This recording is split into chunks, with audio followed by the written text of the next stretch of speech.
Are you considering closing your business because of the current economic climate? Now, right, I'm recording this at the end of October 2022, and I will tell you, you could be watching this a few years from now, and if I'd not given you that date, you'd have been thinking, which one is it? Which crisis is it she's referring to?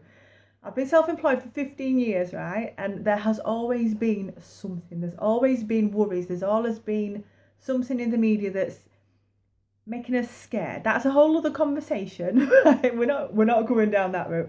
But what I want to talk you through is how I've managed to stay self-employed pretty much continuously. I certainly haven't been out of work long enough to call myself, to deregister as self-employed.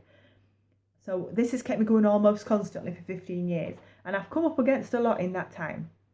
So the first example I'm going to give of how I managed to adapt, because adapting is the secret, being adaptable, that's what you've got to do to keep going, basically.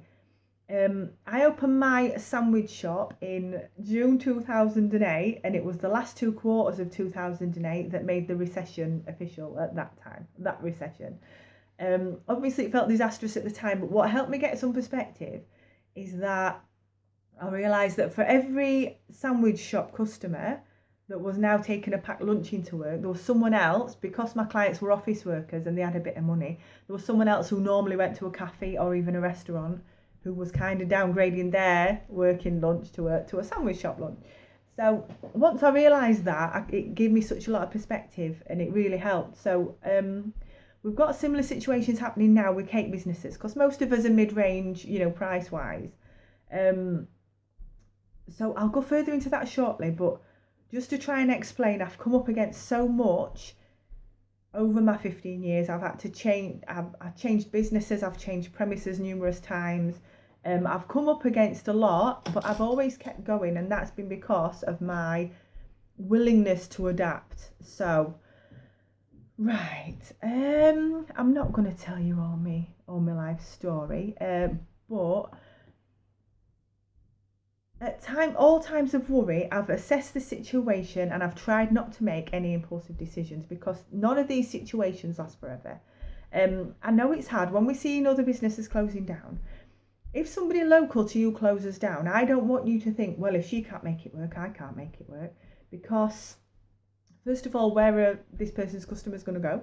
And secondly, you don't know what their situation is. We've all been up against it anyway, haven't we? So it could have just been that, this slight dip that we're getting now in orders has been enough for that person to decide to close their doors. It could have just been a catalyst for them to actually close. There's a lot of different reasons to close a business. They're not always financial.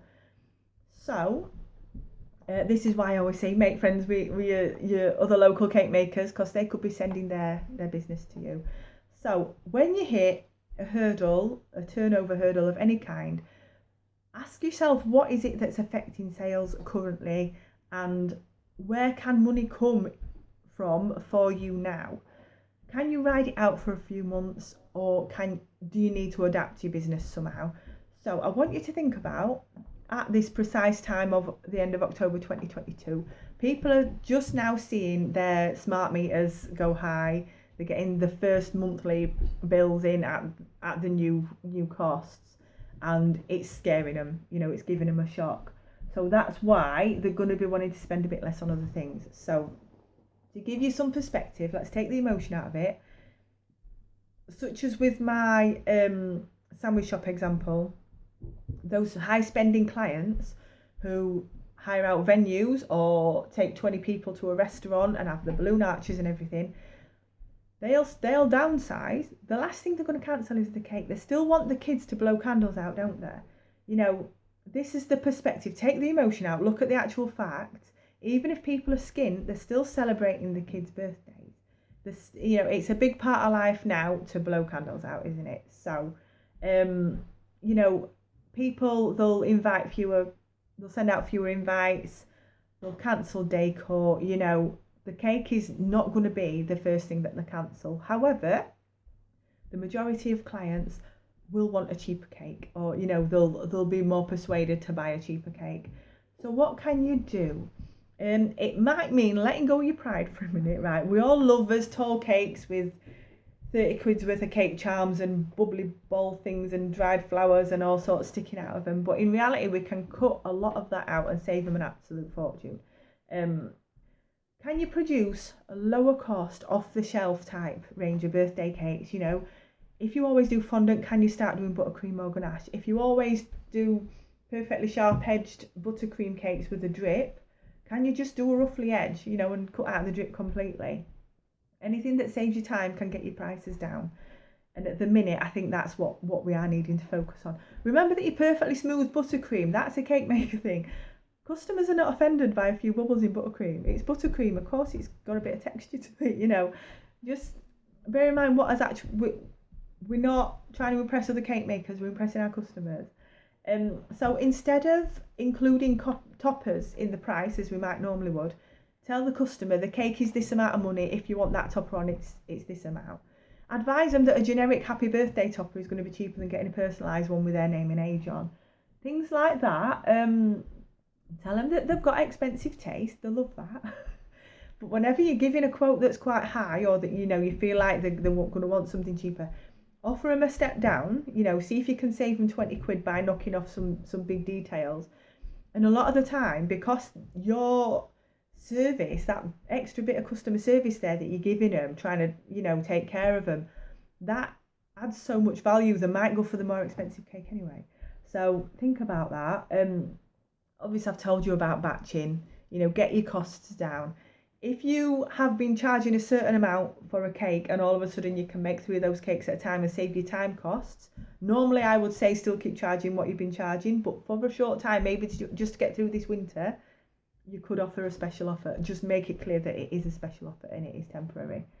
I'm seeing people heartbroken or even kicking off and being quite insulting about the regulars going to cheaper cake makers. Please don't react emotionally. I know it's hard, but if you have a strop at a customer because they've gone somewhere cheaper, if you post, what's that passive aggressive thing that good cake ain't cheap and cheap cake ain't good, you know, if you're going to post that on your page, and guilty, I've posted exactly that quote in the past myself.